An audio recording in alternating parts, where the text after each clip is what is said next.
Hey, it's Broken Office Chair, a podcast produced by Alternatives. Broken Office Chair is hosted by Alternatives Executive Director Bessie Alcantara. Bessie is a Chicago native, first-generation Salvadoran Mexican-American who's passionate about dismantling systemic racism. In each episode, Bessie will be joined by her friends and colleagues who are ready to speak candidly about their experiences as people of color in their various professions. In the episodes, they'll address topics such as issues in the nonprofit sector, racial equity, DEI in practice, and much, much more. So stay tuned. Looking good, looking scrumptious, in there any more room for me. In no jeans, you look good and inviting. Do you not know the words because you're singing? Listen, I know the sounds, and that's what matters. I'm judging. I know all the sounds to all the words I don't know. So on that note, that is Xavier Ramey y'all are hearing. What informs you? Justice or shenaniganery? CEO of Justice Informed. Thanks for joining us. Oh. People be thinking I'm the most serious person in the world, and I'm like, no, I'm not. I'm really not. I really thought you would be a little bit more. I am not. I am not. I am definitely not. Okay, since you're transitioning us there. So apparently we're going to talk about your job. What are these hand signals you're doing? What is this prayer hands thing you're doing? I'm like trying to find words now. A sermon together. Trying to find words now. Because I don't even know. From on high. I don't even know how to pivot back to a serious topic after that. Like, folks can't see me, but I'm like literally crying right now. I've been laughing so hard for the last 10 minutes. So given that you're not that serious. I am not. Leo. Yep, double Leo. Come on, say it right. Mm-hmm. You know what? We just asked somebody else this for a podcast. So now I'm going to toss it to you, actually. How does being a Leo show up at your work? Everyone is better when I'm around. Everyone. Everything, that everywhere. Was the most Leo answer ever. Yeah, it's a hard, I think that the challenge with the way people perceive Leos is that they are assuming that there's an arrogance. In order to have arrogance, there also has to be deceit. The reality of the dopeness is real. It's not arrogance. It's just a fact. If a fact is a flex, then that's on you. Mm-hmm. Just saying. I think that was great to start. I really want to have a comment section for his podcast and have people reacting. Can we? It's just going to be a series of rolled eyes. Like I want to Instagram this live or something because this is hilarious. All right, so let's kick off by you telling us how you got into this line of work.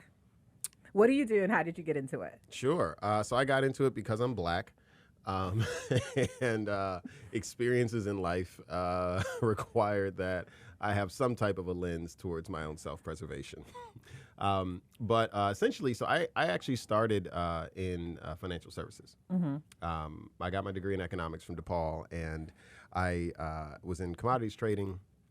And at the same time, I was on the board of directors of this nonprofit out in the North Lawndale neighborhood where I'd grown up.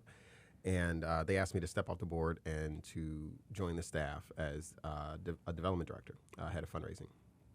It was the worst, in retrospect, it was the absolute worst time to take that job. It was in 2008. Oh, okay. Yeah, so, Great Recession was just kicking off real nice. Took the job and had an absolutely life-changing experience. Going back into a neighborhood I grew up in, and having to be the sort of the face of how we communicate what is happening in North Lawndale, what is happening particularly for our organization. It's called the Young Men's Educational Network. We were focused on the young boys, and at the time, a lot of the programming and the philanthropy dollars were being shifted away from boy-focused programming. And it was primarily because we were having that big shift around data-driven impact measures. And so foundations were demanding different types of data. They wanted to see success. They wanted to see all these things. And Black boys really weren't producing the levels of impact that people wanted to see and could brag about. So there had been this sort of systemic sort of defunding of programs and shifting away from them as an audience. And this organization was kind of like locked in, like, no, we're not leaving them. We're going to focus on this. And I think that that's also, I'm adding that because I think that we're going to get to talk about that now, for me, 20 years later, looking at the question of where are Black men in this work. Those early experiences are still very germane. But anyway, I got that job got me into the social impact sector. I went from there and realized, a lot of the issues that we were facing, they weren't because of what was happening just in Lawndale. It was happening upstream because of systemic measures, because of the ways that organizations, companies, and foundations worked, how people perceived the idea of social impact, as well as the idea of why people live in poverty or why there is violence or why there are gangs and these sorts of things. So I wanted to go upstream a little bit. Got a job as a foundation officer, a program officer. And then after that, I went over to the University of Chicago and led the social innovation and philanthropy strategy there. And I left there and started Justice Informed in 2017, primarily because, one, the Trump election was just so polarizing in America at that time. Y'all might remember what it was like in the U.S., when we saw things like the Muslim ban, when we started to hear things spoken about, people across Latin America and the way, calling them murderers and rapists and all of these types of things. Not only the language being a challenge, but the legislation that was being passed. And I was really, I was comfortable. I was happy, working at UFC and working with young people and students and teaching social justice and public policy and all this kind of stuff. But for the time, I was just like, I need to get a little bit more hands-on in this work. Like, we need folks who aren't afraid of these issues. We need folks who do believe it is their job to teach white folks about white supremacy. It's not, I hear a lot of people call it, it's not our job to teach white folks. It's like, if they taught themselves, you wouldn't believe it. like somebody's going to have to do this. And it may not be comfortable for you, but that doesn't mean that that's not our work to be done. And so I wanted to get a little bit more forward into the work. And so I started Justice Informed in 2017. And, those are some of the things that got me into it. Those are some of the catalysts. So I'm sure we'll unpack a little bit more later on, but that's the brief version. I feel like you had these really lofty goals for Justice Informed and the work that you wanted to do. First off, I didn't know what I was doing. Let's just be real. The life of an entrepreneur is learning to be humble. You can have all the goals in the world, and then you try to overlay a financial model on it, and you got to shift your goals a little bit. You try to overlay an operational model on top of your goals, and you got to change it a little bit. You overlay a team model versus a single solo entrepreneur model onto it. You got to change your stuff a little bit. The market changes, and the pricing changes, and the ways in which people understand social impact. One year they can say that saying Black Lives Matter is the most polarizing thing in the world, and then in 2014 and then in 2020, people are putting it on billboards and putting the word Hilton Hotels next to it. Things change. As I did have lofty goals. I still have very lofty goals. But I just say that the entrepreneurial journey has taught me to be very humble about how rigid I want to be about what my goals are. And instead kind of think more about the visions. Like, what is the vision? Where are we trying to go versus what are the goals to get us there? I feel like in the last couple of years, there's been a lot of push towards DEI initiatives, right? Yes. First, let me kick off by a question, because I told you that this is the thing that you brought to my attention, and I was like, duh, when you said it to me, and it took me a second. The difference between DEI and anti-racism work. Yeah, night and day. Night and day. Break that down. Yeah, so I think the challenge, and this will get into the issue of language. People use words and don't really know what they mean, and don't also understand necessarily the limitations of the words that people are using. DEI is primarily a corporate derived. And when I say corporate, I don't just mean any organization. I mean specifically corporations, for-profit companies, usually those that are organized as a C1.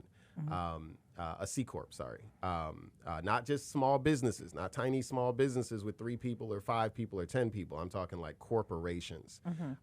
They created DEI primarily because in the beginning of the legislation that required them to have some type of a lens on the work of diversity and integration.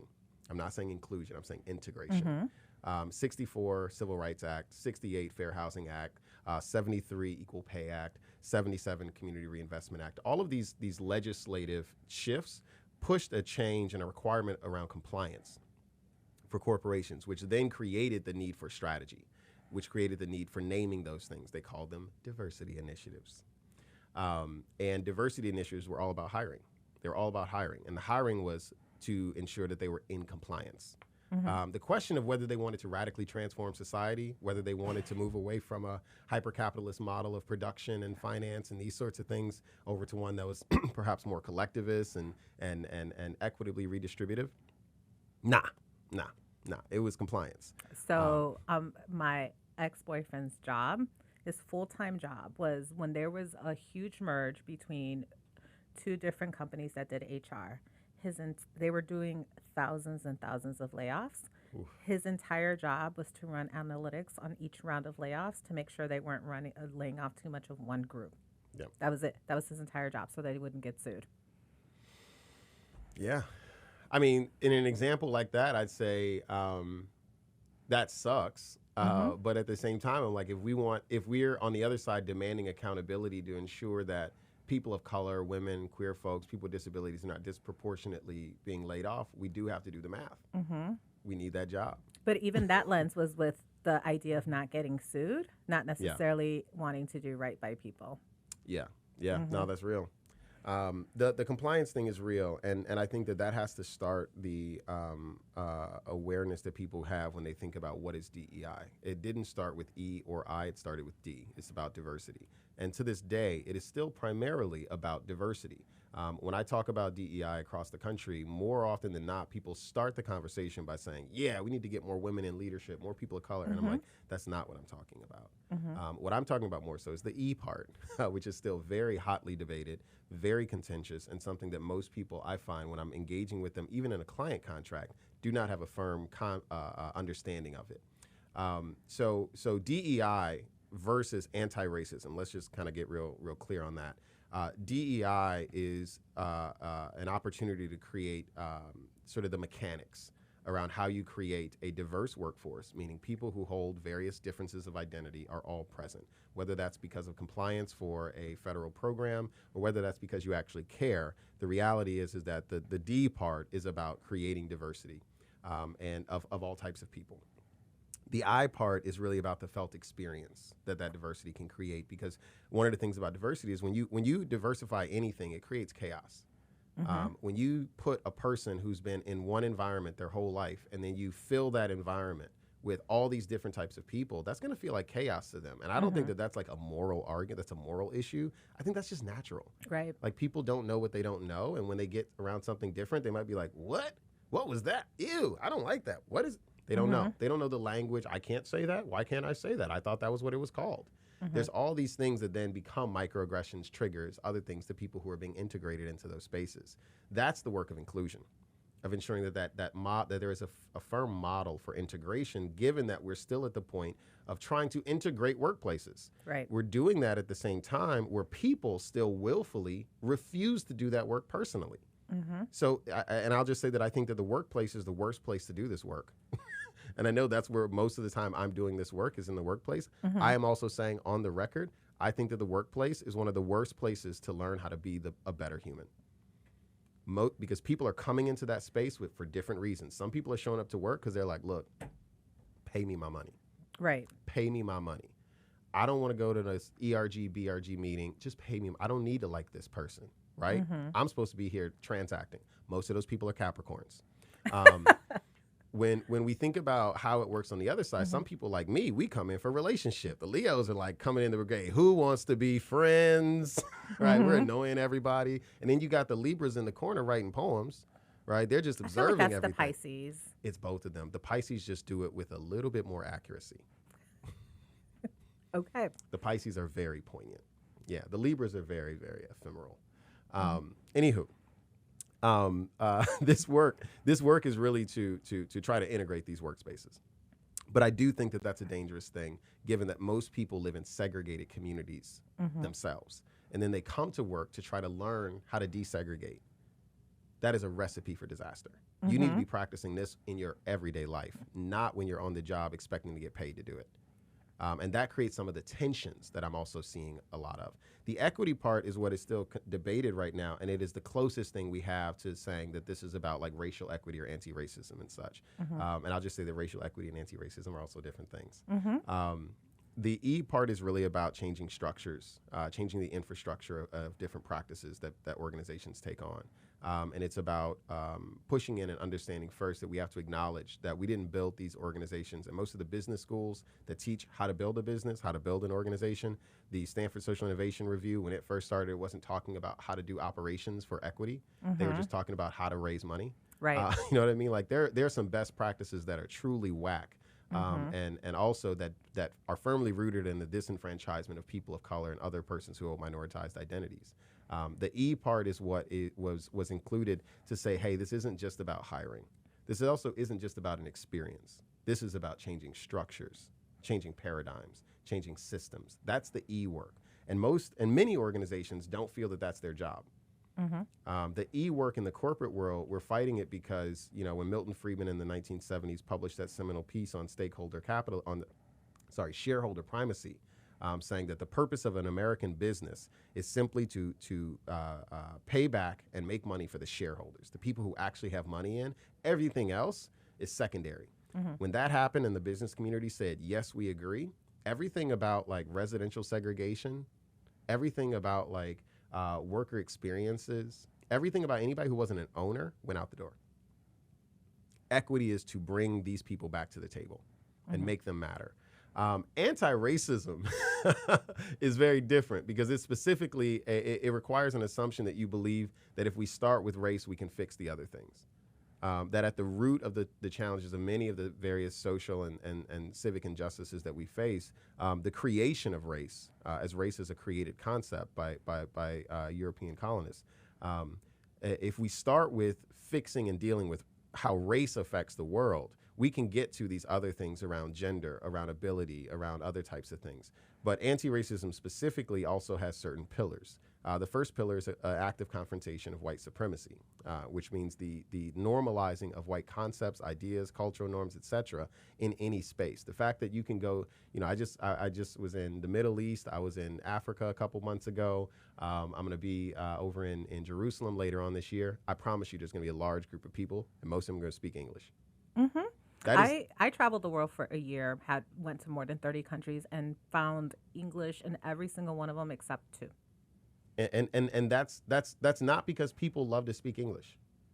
It's because they know they need to know it. They have to know it to compete because of the way in which we look at globalization. And that leads us to our second point, hypercapitalism. We have to have an active confrontation of hypercapitalism because the ways in which white supremacy spreads is often through the capital markets and through the ownership of the labor class.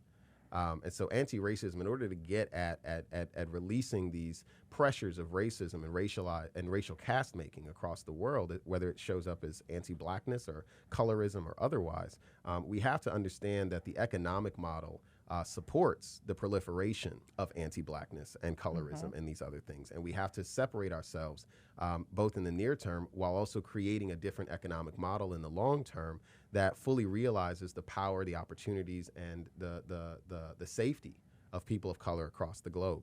And so you have to have a focus on hypercapitalism. And that's not usually a part of DEI. Right.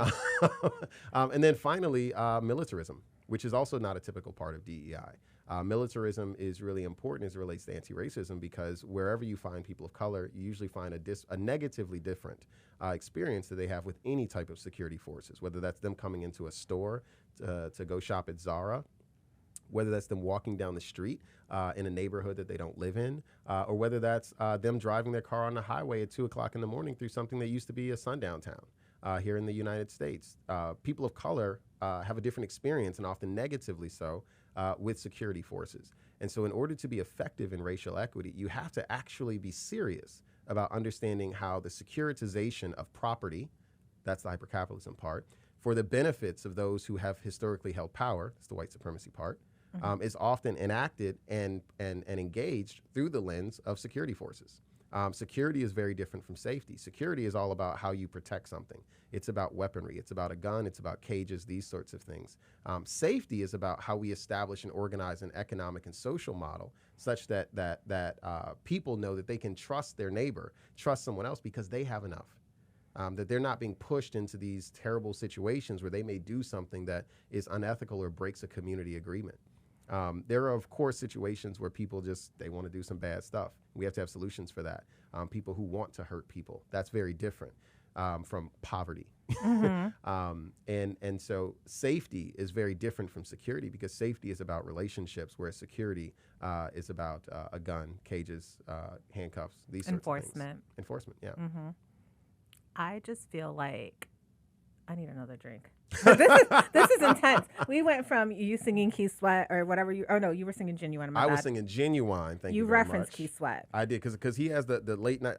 We're in this podcast studio and I'm feeling very late night radio hosty right now. You know, the I'm keeping my voice at a lower register just to keep things interesting.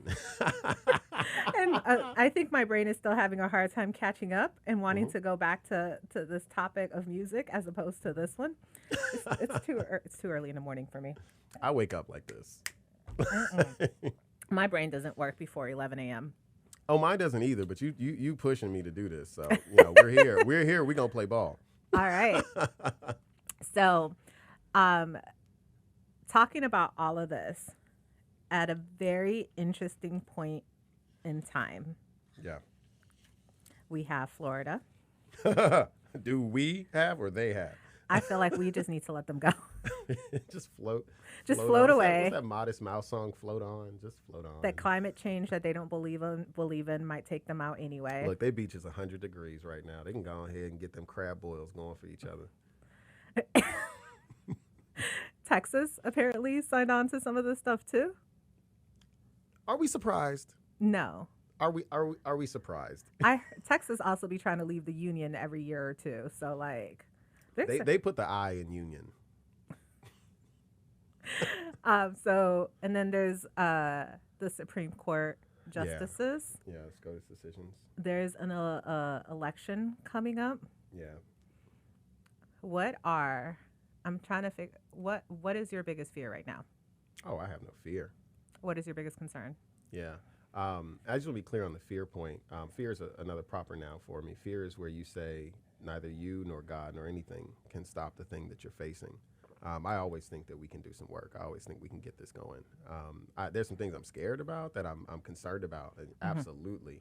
But most of my concern it isn't about necessarily what we're facing. It's about what we're not doing to prepare.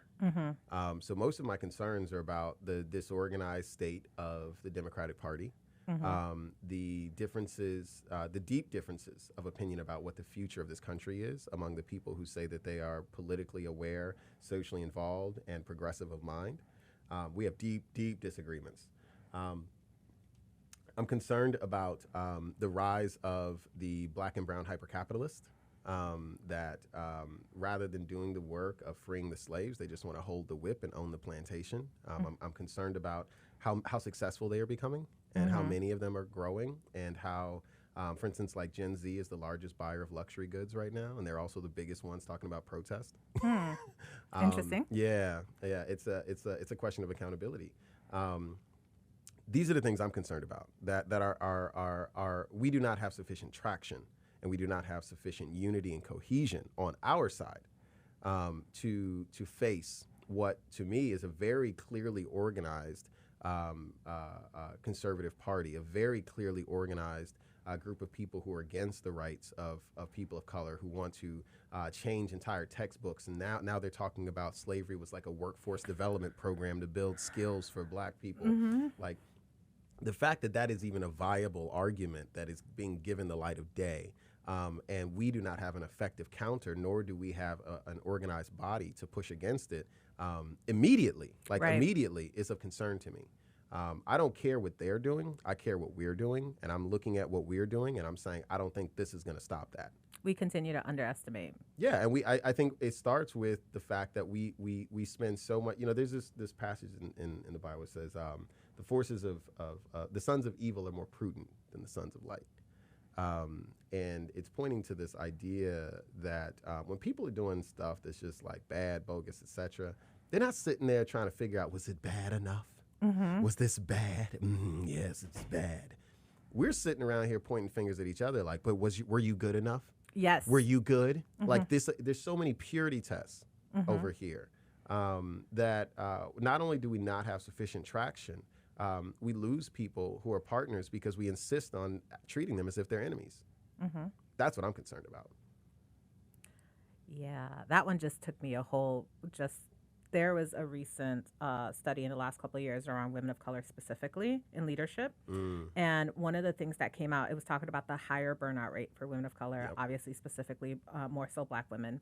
But one of the things that came out of that that stood out to me is that when women of color get into leadership, they face greater backlash from their staff for not doing everything right when it comes to racial equity. And fast enough. And my thought is always, and I said it somewhere else, is I think that we expect white folks to not show up in a specific way. But then this person, Barack Obama, gets to be president, and everybody's like, you didn't do this, you didn't do that. And we start pointing at all of those different things. And that person, when we were talking about leadership, because this is nonprofit leadership, that study came out about, burns out and leaves. Yeah, I think we need to have a serious conversation about the proliferation of leadership programs without a corollary proliferation in followership programs. I think that there's an assumption that if you're a follower, you are less than a leader. To me, a leader is a leader. You know, my team knows this. I say this mantra a lot. A leader takes the first hit. A boss takes the first cut. You do not get people who've spent their entire lives fighting for change, specifically, passionately, and consistently, working towards a better future for more than just themselves, get them into position, and then treat them as if they are their title. That is absolutely ridiculous, and that is happening all over the place. You know, the community of North Lawndale lost 6 of the most visionary leaders of nonprofits in the last 2 years. It is absolutely reprehensible that those people mostly left because of burnout, and it was not because of just systemic injustice. It was not because of just white supremacy. It was because of the reality of how hard it is, how incredibly hard it is to be a leader of color, of people who are expecting to do work but not carrying the work themselves. It is a challenging thing. We are all here to carry the water. It is not that we have this is not a world of saviors. This is not a world of charismatic leaders and visionaries. This is a world where we are still working, committing to collective struggle towards collective solution, not individual struggle towards an individual vision. But this goes to your earlier point, though, around business practices. Like when I was in school, I was still being taught the transformational leadership model and the charismatic leader. I always love to tell the story about how I was given the feedback that I would not make a good ED because I was too introverted and did everything through my staff as opposed to doing it myself, and like let them have the speaking engagements, let them do, because I'm like, I don't need to be out there. And I think it's really, for those of us, a lot of us who are in leadership positions, I think it's still really hard because it's millennials, a lot of older millennials and Gen Xers. We were still taught under these old models, and it's right now that these ideas are being challenged in a more open way, and also with the blow up of social media and all those things. But a lot of what I do today goes completely contradictory to what I've learned from my mentors, from the leaders I followed, from my school. And so I have a little bit of grace for folks because I know it's a transition. Yeah, it is. It is. I'm just saying that we have to look at the effect and say, is this what we intend? Yeah. I don't know that, I call it the younger millennials and the Gen Zers have the same grace for us. No. You're just like, look, no. I'm saying this as an elder millennial who's also been called a geriatric millennial. Oh, you're one of those too? Okay. I'm one of those. And it's a tough thing. I think, this is going to turn into a workforce, a workplace leadership podcast episode, which was not the intention. That's why I got a lot of stuff in my head, and I'm just like, whoo, this is a direction here. I'll try to be brief on this, which is impossible for me. It is. I think that. Okay, my first leadership program that I was ever in, I was 11. My first entrepreneurship program I was ever in, I was 13. I have been told and taught what leadership and being the changes since before I entered high school. By the time I got to where I'm at now, I had also understood the humility that was necessary to come up under other great leaders. The executive director that hired me as a development director that I talked about earlier, this man was an incredible leader, absolutely incredible leader. And I say that because at his core, he understood and lived the work of servant leadership. Mm-hmm. Leadership is hard. And I think that people who have not been taught and people who have not also carried the water, and I don't mean systemic injustice water, I'm talking personal responsibility, which I sound like I'm one of those dudes on the podcast. Personal responsibility. I'm not saying it like those dudes. What I'm saying is that there is a if it is to be, it's up to me moment that people face. Parents face this. Mm-hmm. Like, you can be in a community, but you still have to care for your child. Mm-hmm. Students know this. When you can be in a whole classroom, but you still have to write your paper. Mm-hmm. There is an element of personal responsibility that is important. Personal motivation, locking into your star player, carrying your water for the people, but also carrying the water that is yours to carry. I think that because we're in this space where there's so many compounded issues around, the fatigue that people have right now, I think that the pressures to perform that people are under, I think that the realities of poverty that people are trying to escape, by the time they get to work, man, they tired. Mm-hmm. They tired. That's what I say. Work is the worst place to be doing this stuff. Mm-hmm. Like, this is stuff we should be building into our community models, not our workplace models. By the time they come to work, usually if they're hopping to a place where they think there's a visionary, dope, empathetic leader like Bessie, they're not necessarily showing up. I know this might sound harsh. They may not be showing up to work. They're showing up to heal. Mm-hmm. They're showing up to be in a space where they feel safe. And that's important. The problem is you're doing it where you got a group of people that's moving with a mission. Right. that has timelines and timetables and deadlines that aren't just because of white supremacy. It's because they wanted to do this work. Right. They chose to do this work. Mm-hmm. I'm not oppressed into doing Justice Informed. I chose to make Justice Informed. Mm-hmm. I chose to wake up. I chose to do them 15-hour days. That's not some labor issue. Mm-hmm. That's what I want to do. Other people who come in, this is the challenge. You're coming into small shops like yours or mine. It's not like we got all the resources. Right. I don't get the contracts like McKinsey gets, even though we're in the same sector as McKinsey. Mm-hmm. The people who work at McKinsey, the black folks who work at McKinsey, make more than me. Mm-hmm. I make less than an entry-level McKinsey associate right now as the CEO of Justice Informed. Mm-hmm. I make less than the entry level. So when people come into my shop, it has to be some passion. There has to be some purpose. There has to be some want to do it. And that is a challenging thing because we're still also facing the realities of systemic injustice. We're still tired. And so I'll close by just saying, like, I see and feel deeply the responsibility that I have, and that I think any person of color or woman who's leading a small shop has to in some way put up a shield for your team to protect them from these external forces while simultaneously building a space, a liberatory model for your organization that you don't have a blueprint. I didn't go to school and see the blueprint for how I'm building my company right now. I just went to previous organizations that were terrible. Same. And I had that experience, and I was like, if I ever get this, I ain't doing it that way. Same. But that doesn't mean I know everything about how to do it. Right. I can only do it when the people show up who want to do it with me. Mm-hmm. But they have to show up not with expectation. They have to show up with initiative and a desire to engage. Mm-hmm. It's my job to also be humble enough to listen to them, Absolutely. To respond to them, and to do it quickly. I had a person on my team, that was her entire thing. And I actually promoted her onto my team so that I could interact with her more frequently, because she's the one that helped me break apart everything that I ever thought was true. From removing the scale on evaluations, it was a decision with that team to remove compensation away from performance, getting away from capitalism, right? And who can produce the most, and just start really challenging all of these business practices. But when I take some of these business practices to typical HR people. Oh yeah, no, this doesn't work. Yeah, no, that's why I don't even go to SHRM. Like, dude, but like my board also feels more comfortable if I have an HR person. Yeah. But I spend a lot of time fighting HR people because I'm like, that's not the way that we do things. And they're like, well, that's best practices. Yeah, we need some next practices. I was like, best practices have been perpetuating white supremacy and capitalism. Like, we want to move away from that. And so it's just, and then funders also.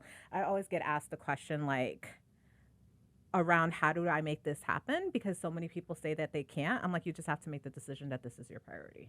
Yeah, and you got to make sure your team is on board with that. Mm-hmm. I mean, I am so blessed that, and I'll say I feel blessed now, but I was ready to burn the whole ship down 18 months ago. I was ready to dissolve Justice Informed because the weight of the challenges of what really felt like people who needed to heal and people who had past experiences or other ideas, and bringing those inside the shop, it was so mentally harmful for me. Yeah.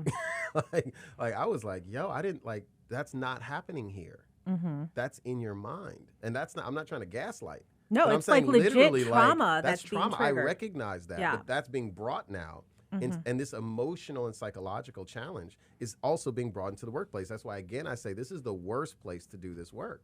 This is work we should be doing around a coffee table. Mm-hmm. This is work we should be doing when we're living next to each other. This is work we should be doing in a collectivist society that's organized around a sharing or a gift economy. The way we have this set up is just absolute. It's the long road to peace. This is the long road to peace. And I now, I mean, man, I love my team. We have been iron on iron, and now we are sharpening one another. Yesterday being with my head of impact, Anna Radoff, shout out to Anna, being able to co-facilitate with her some frameworks that I built years ago that she and our senior strategist, Kevin Nigarura, have helped to reshape and breathe new life into. And all, Kevin, I call him the handoff king, because like I can start a framework, I can start I think like maybe we should think about organizational design like this. Maybe we should think about selling like this. And I can just hand it to Kevin and Kevin will be like, I see it, let's go. And he'll just, just chef it up, like add some icing on it and put some extra pepper on it. And Anna is somebody who's just, we locked in, and when we realized, it was like, we need to take you off these client projects. You love people and you're incredible as a manager. How about you just manage everybody and you just report to me and I'll have one direct report. I just did that myself on my E-team. Like, not everybody, but somebody just took off half of what's supposed to be my team because I'm like, I can't do it. But it's freed us up now for me to get back to my job. Now, I mean, you've probably seen like my social media is like on fire now. Like that's how I can do this podcast. And it's because that's us carrying the water together. That's us carrying the water together. That's the beauty of a well-oiled team that trusts each other, and that's where you also don't need to have so many statutory requirements that an HR professional would require. Let me just say that I do think that most organizations need an HR specialist. Yes. I strongly support that. I think that once you get to a certain size, you absolutely must have one. You absolutely must have one, not just for legal compliance, not just for the organizational's going concern, but also because there needs to be more than just the executive director, CEO, or the VP, or the second in command who's the person. Right. There needs to be someone who's not sitting there with just executive leadership and that responsibility. And as more and more people of color step into leadership, I also don't think it should be their burden to be sussing out these emotional and psychological workplace issues. You need somebody else that's doing that, who's not also carrying the big bucket of leadership. Yeah. My one wish, if I had all the money, would be to get every single person a therapist. If you had all the money, that would be very hypercapitalist of you. Yes, but I would give it right back to people. No, that's a joke. Yeah. I mean, that's a whole, the question of safety and therapy and that stuff is I wish there were more black male therapists. Same. Yeah. That's a whole other. Yes. We can go Bessie, down that. Look, the editing on this is gonna have to be wild, y'all, because like this is a multi-dimensional conversation. She's used to it. 'Cause I told you a couple of guests. We've been all over the place, Yeah. but I want to go back to this hypercapitalism concept and to kind of intertwine it with the leadership, because you and I were talking about something really interesting, and that's this idea that you brought forth around class solidarity of leadership. Can you talk a little bit more about that? Yeah, I think that, so it's one thing if you're just like, I think my greatest enemy in the world inside the people of color community is the secure the bag group. I am 100% diametrically opposed to that type of thinking. When you start to, it's one thing to say financial sustainability, financial security. It's another thing to say, let's just go collect and accumulate as much as we can. That's how America was created. Like that's how you get colonization. I don't care what color you are. I don't care whether you grew up next to me. I am very less loyal to a person. I'm more loyal to an idea. And if you don't share that idea, that's cool. We just aren't partners.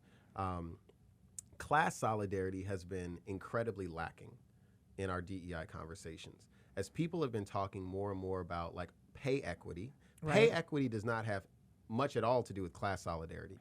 It has to do with a market evaluation of a compensation chart or a compensation level that is based off of usually companies and organizations that never committed to a collectivist economic model, that never committed to transforming the world, that never said they wanted to be the change. They wanted the moral arc of justice to still belong, like Dr. King said. They didn't want it to bend towards justice. They wanted that thing to take as long as it could so that they can get as much as they can. That's really hard for my staff to receive because I always frame it as if you replicate the market, then you're replicating capitalism. Yeah. That's so hard for folks to receive, especially if they're on the higher end of earning potential. It's water that they would need to carry. So I've never successfully recruited a partner at Justice Informed. Never. Part of it is because of the way we're capitalized. So we are capitalized as an S corp, and so there are no shares to be given out. There's no equity to be sold off. We're not even our company isn't organized from a tax basis to do that. That's also not the way in which I envision Justice Informed. I envision moving Justice Informed to an employee-owned model that is a little bit different from just a shareholder-owned model. But we're not even at a point where we can like effectively organize in that way.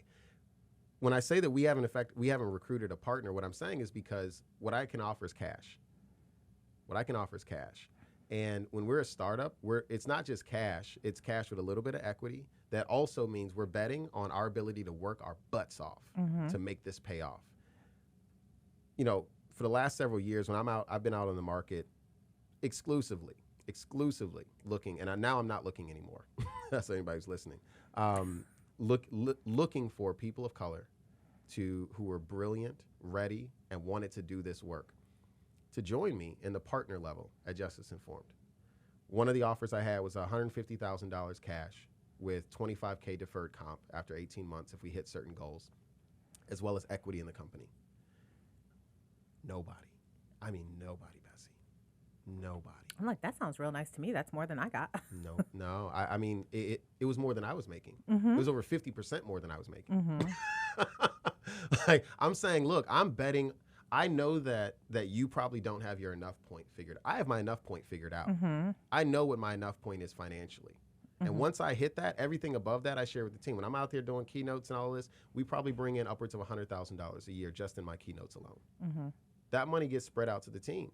They're not doing those keynotes. The business development that happens at Justice Informed, probably 90% of the business development and the contracts we get are because of work I've done in the world, reputations that I hold, and places that I go, nights I don't sleep, social media channels that aren't my personal channels, they're corporate channels, and so I don't get to be the individual on social media. I'm a business on social media. Like all of those things that I carry specifically, I turn back and share with my team, and that's because I operate under a fairly a socialist model of each produces according to their capacity and receives according to their need. I am acutely aware of my capacity. I'm dope as hell. I'm a double Leo in this world. I'm ready to fly while y'all out here walking, barely crawling. I'm Homo sapien. You a slug. That's cool. I ain't judging. You help the flowers, I'll help the people, right? Like, I think I'm dope. I think I have a lot of capacity. And that does not mean that my capacity should solely benefit me, but it does mean it should include me. Yes. And that's where I'm saying, like, hey, there's a minimum that I need in this world where I feel safe, where I can provide for my family as my mother's getting older and I'm moving more into a caretaker role. As my cousins often need extra money for anything you name. You know, I'm bailing out one of my cousins a couple weeks ago from jail. Like, somebody needs that $500. Like, you got to be able to have that in the account, right? When you got your family out south. These sorts of things, like, that's real. But I just want to be clear. Most of what these people are fighting for when we're talking about wage and pay equity is not that. Right. They're saying, white people make this. How come I can't make that? And I'm saying those people never said they wanted to be what we must become. And if you compare this to that, you should go over there. That is not in solidarity with class. The middle class in America, I think it was 2018, it was the last year where the middle class in America was smaller than the upper class and the lower class combined. We are gutting our middle class. And if you understand anything about economic modeling, when you no longer have a functioning, robust middle class, you are headed to doom economically as a society and socially as a community.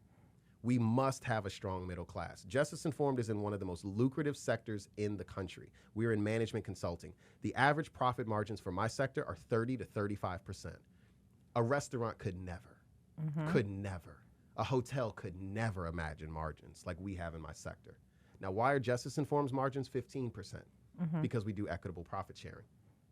I get the same profit share as the analyst, even though I know for the business, for the money, I'm producing way more. But that's not the point. I receive according to my need. My salary is my need point. Everything above that, we share with the team. And the way in which I'm leading is to get people to be able to replace me. Every single person that starts, I tell them, your job is to work in such a way that one day you can replace me. I'm not here to be in this role forever. I wasn't here because I wanted a title. I was here because I knew I had to lead in order to reach a vision I have for this world, that we should have for this world. And I think that many of the people who are out here trying to secure the bag are fundamentally hypercapitalists, not meaning that they're just trying to get a wage or they're just trying to get financial stability. They are trying to accumulate to the point where they can be the philanthropist. And they don't care about whether they're a pirate on the way. And that is diametrically opposed to the work of equity. I don't care what color you are. I don't care what your gender is. That is a problem. That is what we're trying to replace. That is the thinking that got us to this point of needing DEI and needing anti-racism. That's what I mean when I say it's a person who wants not just to free this. They don't want to free the slaves. They want to be free. They want the freedom to do what oppressed them. And they have not translated or transformed their thinking to espouse the work of liberatory economics, liberatory social design, liberatory organizational design. They have not transformed anything. They have simply said, I want what I never got, and until I get it, I'm going to use the language of social oppression, even if it means I am becoming the oppressor. So we're coming up on time. Yep. What would be your call to action for folks? Consider that phrase that I said and what it means to you. Each produces according to their capacity and receives according to their need. What do you really need? I'm not saying what do you want. What do you need? What do you need? I make less than most of my nonprofit executive director friends. Our revenues are higher than most of their organizations. That's because I know my need point. Now, my needs may change if I build a family. Right. That's fine. And you know what's dope? I have a team right now that would welcome that conversation. My team helps me determine my compensation. So the board doesn't takes the recommendation from the team. Yeah. I mean, my team last summer, we pulled the entire team together and we put everybody's salary out. Said, is this what I asked them all? What do you need to make for your need point? And it's a hard conversation to have transparently with your team when they tell you their need point. And then it's my job to say, okay, how do we get you there if you're not there? And they looked at my salary and all of them said, your salary's too low. And then we got to the end of the year and things got tight and I cut my salary 30% so we could save some of our team members. And now we're back up to a point of break even, which is great. And we didn't have to fire anybody. But that did mean a 30% reduction in my monthly pay, right? But last year, my salary, we were doing so well, I went above my need point. So I'm okay going back to my need point. Right. People don't have a need point. They just have a what they got over their point. Right. I want whatever they got. And that's not going to free us. All right, Xavier, where can people find you online? You can find me at xavier.ramey, xavier.ramey on Instagram or on Facebook. I'm mostly on Instagram and especially on LinkedIn. Just search me, Xavier Ramey. And you can also look us up at Justice Informed on LinkedIn and on Instagram, mostly on LinkedIn. And justiceinformed.com or xavierramey.com if you have any questions, requests for services, or want me to come and run my mouth where you're at. Apparently he sings too. I do. Would you like an exit song? Do we need an exit song? Let's do it. No, I need a request. This is what is a request from the audience? I'm gonna request Keith Sweat because that's what I thought you were singing earlier. Oh, Bessie. I feel like you can. There is nothing clean that's Keith Sweat. I can't. It's not like body all over your body. It's not like you know all the words anyway. All over my body. If you're enjoying this episode, we have a few upcoming events that will be perfect for you. Join Alternatives and Broken Office Chair on October 5th at Chicago United for Equity for our second Cocktails and Complicity event. Guest speakers Ayoka Samuels and Leslie Honore from Broken Office Chair Season 1 will join Bessie in discussing the complex dynamics that perpetuate inequality in the nonprofit sector, such as being a woman of color in nonprofit leadership, the nonprofit industrial complex, the intersection of capitalism and philanthropy, and much more. Come enjoy a cocktail, network with nonprofit friends, and engage in these much-needed conversations. The link to RSVP will be in the show's notes. Have you been personally impacted by a toxic nonprofit? Do you have a nonprofit horror story that you're dying to share? We're right here with you. Join Alternatives for an in-person open mic night where nonprofit friends can gather and share horror stories about navigating the nonprofit industrial complex. Come prepared with your favorite story, poem, or song about the terrors of funder site visits, annual appeals, audits, and more. We invite you to share a drink with colleagues and revel in the joys of nonprofit life. The link to RSVP will be in the show notes. To keep up with everything going on at Alternatives or to donate, you can visit us at our website, alternativesyouth.org. You can also follow us at Alternatives Inc. on Instagram or at Alternatives Youth on Facebook. If you want to keep up with Bessie, you can follow her on Instagram and TikTok at Bessie_Alcantara. Broken Office Chair is hosted by Alternatives Executive Director Bessie Alcantara. It's produced, researched, and edited by Catherine Best and Deanna Phillips. Thanks for listening.